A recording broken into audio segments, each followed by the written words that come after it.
उदाहरण दीजिए अभय दुबे जी, 10-5 घंटे कोई उदाहरण है क्या भी भेज दे रहा हूं मैं कि बीजेपी में ये नेता एक दूसरे के खिलाफ बोल रहे हो जैसा कि आपकी पार्टी में हो रहा है राजस्थान में?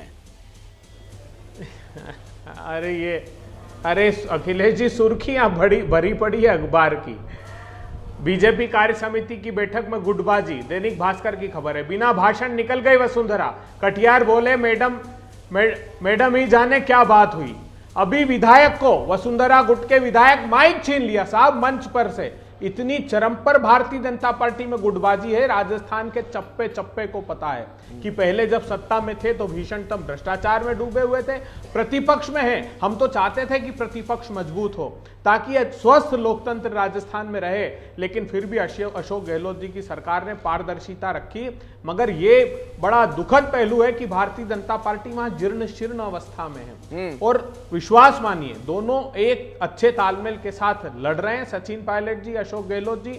और जो स्कीम है समूचे, ये कह रहे हैं 9 लोगों को, अरे जाकर पूछिए राजस्थान में चप्पे चप्पे पर लोग अशोक गहलोत जी की योजना की प्रशंसा कर रहे हैं। 25 लाख रुपए तक का मुफ्त, ये ऐसे ही किसानों के लिए कहते थे हम, जब 25 लाख रुपए तक का मुफ्त ऐलान, तो ये कह रहे हैं कि 9 ही लोगों को लाभ मिला। ऐसा कहते थे, कर्ज माफी नहीं हुई। लेकिन विधानसभा के पटल पर बताया कि 2018 में ही 20,77,000 किसानों ठीक है, लेकिन देखिए सवाल यह ना सुनिए अभय जी, 32,780। ठीक है, लेकिन सवाल यह है, मैं चाहूंगा कि आशुतोष इसका जवाब दें। योजनाओं की तमाम बातें अभय जी कह रहे हैं, आजकल हम लोग प्रचार भी तमाम देख रहे हैं, टीवी चैनलों से लेकर अखबारों में राजस्थान सरकार की तरफ से जानकारियां दी जा रही कि हमने ये किया, ये करने वाले हैं। लेकिन जब अंदर खाने ही कोई बड़ा नेता अपनी ही सरकार में बैठे मुखिया पर निशाने साधेगा, कहेगा कि भ्रष्टाचार के खिलाफ कार्रवाई नहीं हुई, तो उसका क्या संदेश जाएगा जनता में?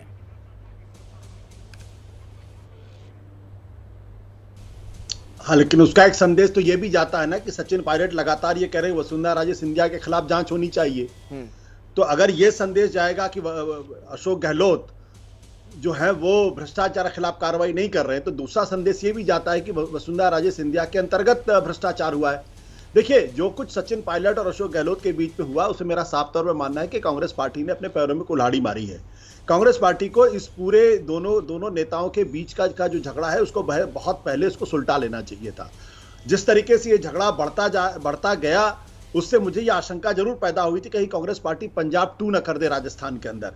लेकिन अब दिल्ली में बुलाकर अगर दोनों नेताओं को समझाने की कोशिश की गई हो, अगर ये मान लिया जाए कि दोनों नेता समझ गए हैं, तो फिर भाजपा को भी ये कोशिश करनी चाहिए कि जो वहां पे इतने गुट पैदा हो गए हैं, देखिए गुट की बात पे छोड़ दीजिए आप, बाकी के जिन नेताओं का जिक्र किया जाता है उनमें से कितने खुद अपने स्तर पर विधानसभा का चुनाव जीत पाते, ये भी अपने आप एक डिबेटेबल पॉइंट है।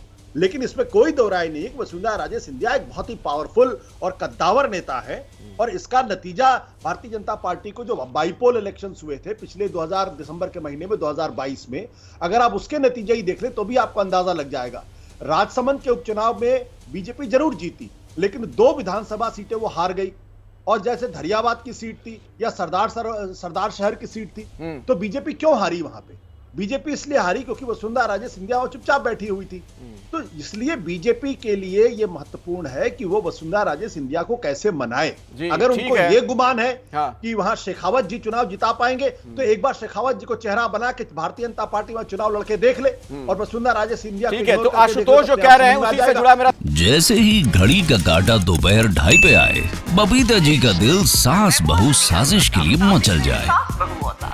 और ये है इनकी बहू, पूरे दिन ऑफिस की टेंशन हो जाए गॉन जब ये करें अपना फेवरेट शो फ्री टाइम पे ऑन। इनकी तरह आप भी देखिए अपना फेवरेट शो अपने टाइम पर और डाउनलोड कीजिए एबीपी लाइव ऐप अपने स्मार्ट टीवी पर।